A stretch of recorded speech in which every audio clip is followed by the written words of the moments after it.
Hey everybody! So in today's video, we'll be looking at more children illustrated books, and I'll be sharing with you how I think the design could be improved to make them more accessible. Let's go ahead and start looking at the books. Next, I have Lift, Mix, Fling, Machines Can Do Anything by Lola M. Schaefer, and the illustrator is James Yang. It has a textured background with black text, and then the drop cap is red, which is fine. Then it changes to white text with a darker purple background. Good to see that. This page seems to be working well. It has lighter backgrounds with the black text, and the text is quite large, which is very nice. There is texture in this, but if you look at it, it's less texturized than some of these other books that I've been showing you, so it's less distracting. If it got any more heavy, it probably would be a little bit more of a struggle. Once we get to these medium ground colors like this salmon-y color and the teal, it gets a little harder to read. I can see that they put it on the white text. I probably would saturate these colors more or make them lighter just so that it's not in the middle ground area. Oh, this is a great example. So they have tractors can plow, grade, or carry, and they have lines showing the lines that are in fields. However, where the text is, they just got rid of the lines completely, so it's easier to read. They recognize that would make it harder to read. This is a great example of how you can interact with the image and the text. Same here, this has great placement where there's multiple lines. They purposely put it in the middle and made it a thicker line so that they had a place to put their text. So far, I'm pretty impressed with this book. And even here, they got rid of the line here. That's great. They really were intentional, and you can tell that they were intentional about the placement and the color of their text. So I'm happy with how this one went, other than maybe making some of the colors slightly darker or lighter. All right, so next we have There Must Be More Than That by Shinsuke Yosakate. I just botched that, but I don't speak that language. All right, so let's look at this one. I like the cleanness of the background. The text is larger. This font is interesting. It's like a little more organic, but because it's on a background that's nice and clean, the text is a little larger and it's black on white. It makes the contrast really well, and so it doesn't bug me in this context. You don't want a ton of factors that are gonna muddy things up and just bring down the legibility. So this one has some text here in yellow with a black outline. That was their way of making it more legible. Same here, they had the green. The text is kind of scattered a lot, which I think works well because it kind of plays with the images that are going along. Can make it a little chaotic like this page, holy cow. Not sure where to read first or how the story should be read. But you know, you get the general idea. I think these arrows and the way that they've laid this page out help you read from left to right, top to bottom. Notice that on this page, it's really busy. However, they intentionally put the text here at the top where it wasn't busy. They probably purposely didn't put any dots up here, so it was more legible. This is a very busy page, and they intentionally didn't put any text where it would be harder to read. This page has the words right by the illustrations to help you kind of see all the different things, so that makes it easy to follow. So yeah, I thought overall this book did a very good job. It was fun. It had some good illustrations. It's a good example of a book that can have a lot of style and personality without compromising accessibility. All right, next I have another Dr. Seuss book. Mr. Brown Can Moo, Can You? Let's see how this one varies from the other Dr. Seuss book. The other one was more of a lot of text, so I'm curious to see.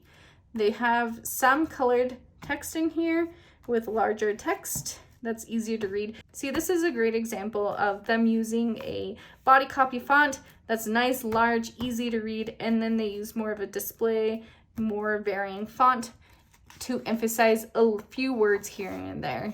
And they're larger, which makes it easier to read. The larger words are also colored, which makes it fun and exciting.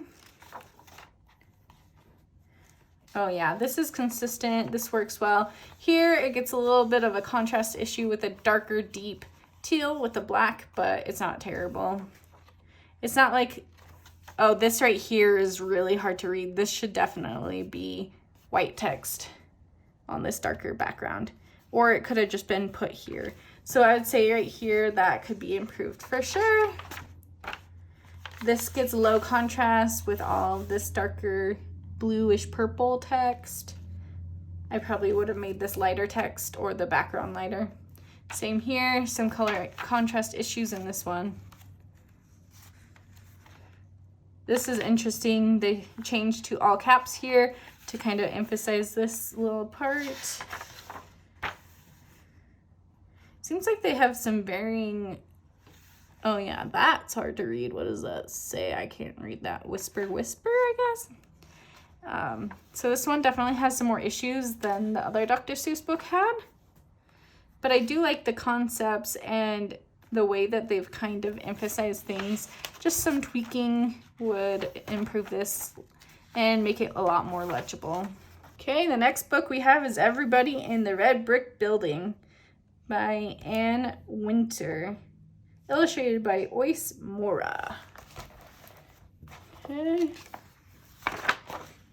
I like that nice texture, and it pops because of the color contrast. That's great. Right off the bat, we have some white text with a darker background. Glad they paid attention to that. See here, they have really large text that's red and lower contrast. This for me is not an issue. It's large text. I can read it even though it has lower contrast because the font is so large, and it's not like essential information. Even if someone couldn't read this, then they would still get the gist of the story. This is a little bit of a funky font to be using for a main part of the body text. I don't know that I love the body text being that. Love the high contrast here. It gets easier to read right here, but this part on the top is kind of wonky. They're using like uppercase, lowercase. They're doing so many varying things. I think that's why it makes it a little unlegible for me, because there's so many different things changing that it makes it challenging. This, once again, is an example of it changing so much that it's just like a lot to take in.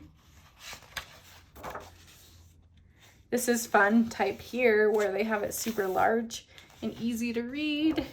This is hard to read. I don't even know what that says. Get it? Maybe? Got it? Quite now. This is low contrast something. Rack. Good night. Okay, here's an example that they didn't pay attention to the background. We have a strip of light purple, and then we have this grayish, greenish color, and they made the text white. However, they made the text white for the whole thing.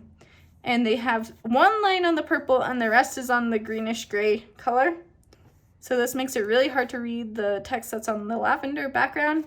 And this is pretty easy to read. So they should have paid more close attention to the placement of the colors and the lines and how that was all interacting.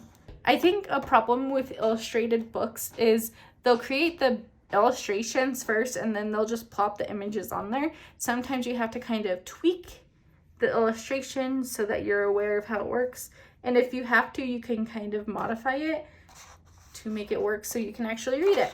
Similar comments on this one. Notice how the red gets a little more challenging to read, and yeah, there's texture on this one that makes it a little bit challenging. However, notice how the texture on this one's fairly mild, so that helps with legibility.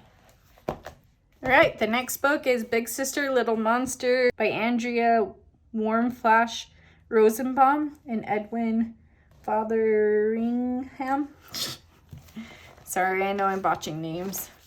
They're difficult. This is the title page inside the book. The red is very difficult to read for me. Can't read that. Okay, the first page, we have some very small text that is in red. That's kind of more of like what that person's saying. It says, hey, wait for me. That is hard for me to read. It took me a second to look at it. It gets a little easier to read when it's larger, but it's still pretty low contrast here on this next page. This book has a super interesting kind of style for the illustrations. If we notice, they keep continuing the red text for when they're speaking. I would probably make that a different color. I'm fine with it being colored if it was a little larger and maybe a different color. The red just makes it harder to read. And you even notice the words here at the bottom. So yeah, having the red throughout is going to be a challenge for me. But I like the illustration style, like I was saying, how you can see that not everything in the illustration is all vibrant, bright colors. The things that are being emphasized in the story are really brought out. So you can see that the books here that she's putting on the bookshelf are black, but the bed and the books that aren't being put back are pink. And so it really helps you notice the illustration, the part that you want, and it makes it de-emphasize the parts that aren't as important, but gives you context of the illustration. Once again, on this page, it's super helpful. This is a super busy illustration. However, because it's tone on tone more so with the green on the green, it makes it so it's easier for me to really focus on what's important on this page.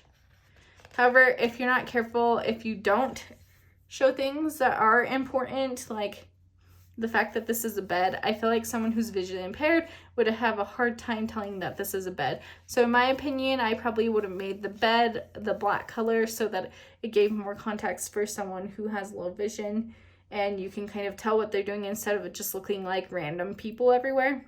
And then leaving the background, these curtains, the light, all of that in the green. That would really help. And then definitely this text here, if they want it to be, it's fine in the green, but if they want it to be emphasized, so it looks like they don't, so they left it in green, that's fine.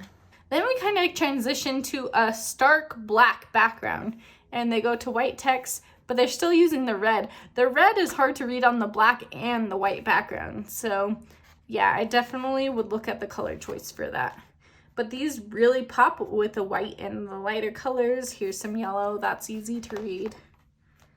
The red is easier when it's on the black background really large, however the smaller text, and this, if you can see this in the video, I don't know if you can see it in the video, but there's some red text on this green. Super not a good idea to put red text on green. First of all, they're complementary colors, so they're gonna blend together. Second of all, that is not gonna work well for someone who's colorblind, so keeping that in mind, please don't. Looks like some kid got a hold of this and drew over the letters. Definitely makes it not legible. That's funny. It's on here in a couple of pages. People ruining library books. So yeah, this one definitely has some good things in it and some things that were challenging for me to see.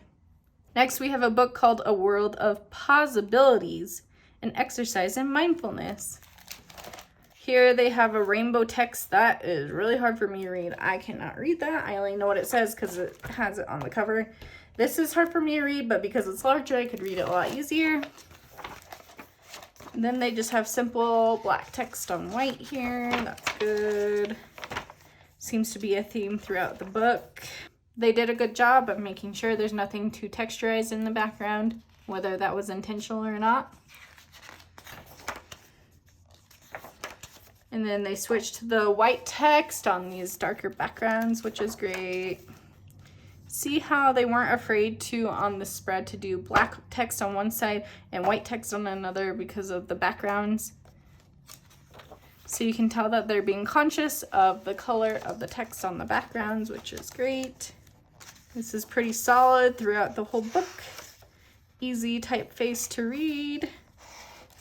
We paid attention to all of that. So yeah, I think this one's pretty good other than this rainbow color on the cover. Okay, this book is called Short Stories for Little Monsters by Marie-Louise Gay. Well, first off, they're using a handwritten font here and it's curved. I can read it, but it's a little bit difficult to focus on. Someone with a cognitive disability might have struggles with trying to read this because of how chaotic it feels. All right, we have a more of a comic style here. I am not loving this font at all. This font is handwritten, which isn't a problem, but it's kind of like a pencil sketchy, and so it's not super saturated, and so that adds another layer of making it hard to read. I honestly can't read this. I could read it if I try really hard, but I don't want to have to read really hard.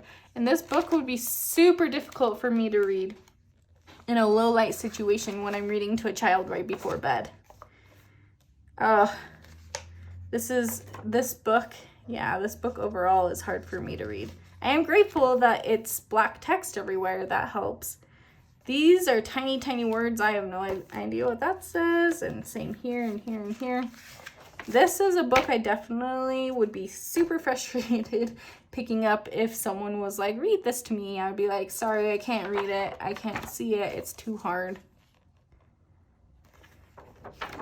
And I have a feeling it's going to be like that throughout. So yeah. Don't love the type in this one. So I would use a font that's not so sketchy, like pencil sketchy, and maybe use a different font in general. Find a couple of ways to improve it, make it a little bigger, or just, yeah, this one needs some help. I'm going to set this one aside because that one's making me anxious. All right, this one is Elevator Bird by Sarah Williamson. Let's go ahead and take a peek.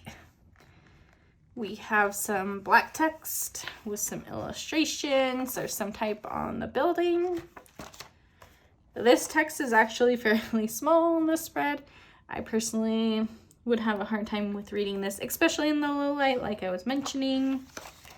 It's fairly small. This type that is kind of more of a handwritten font and it's in bold is hard for me to read. It is good to try to avoid using too much of a handwritten font, especially when it's small type. When it's larger, have fun. Like, it's easier to read, but I am glad to see they use a body copy font here for the base. But there's so much text on this page that I wouldn't be able to read most of the content in this page because they're using that font and that size. Yeah, similar issues throughout.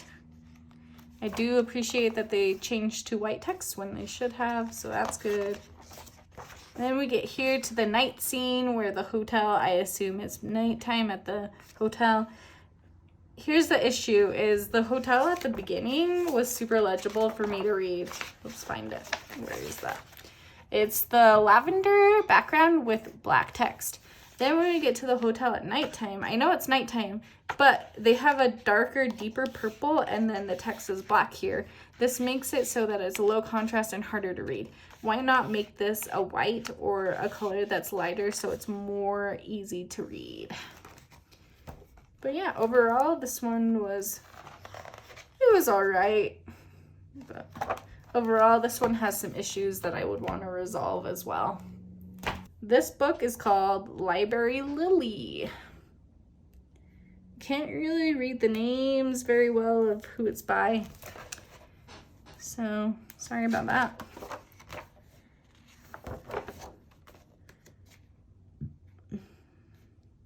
This has a very busy illustration, and it has black text on a lighter background, so I can read the text, but the illustration is overwhelming for sure. Interesting. So they have a pairing of two fonts here. I'm trying to decipher why they would do that. This text that's on top is super easy to read, and then you have one.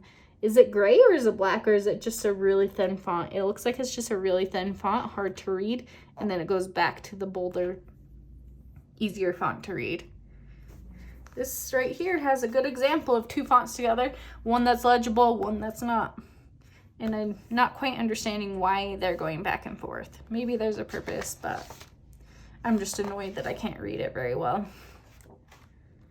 Here on this dark green background, I would definitely be putting this in the white text. It's hard to read with the black. They didn't notice that. We have some texture issues. I can read it if I look really closely, but it's not easy. In lighter and low light, it would definitely be hard. This one has some texture that kind of makes it harder for me to read that as well. This background is really dark with dark text. So throughout this book, they need to pay attention to the darker backgrounds and choose a different color, like white. This has some texture that kind of plays with the text in a way that makes it difficult to read. This has super dark brown text. That's low contrast, man. Can't read that. So yeah, this one overall has some major issues that need to be addressed as well. Thanks so much for watching this video. I hope you found it interesting to look at these different illustrated books and you learned a couple of things along the way. If you enjoyed this video, give it a big thumbs up. Subscribe to my channel below so you can see more videos like this one, and turn on the notification bell so it will notify you anytime that I put a new video up. And if you enjoyed this video, go ahead and watch this video. It's part 2, where I look at illustrated books and critique the designs. I hope that you all have a fantastic week, and I'll see you in the next one. Goodbye!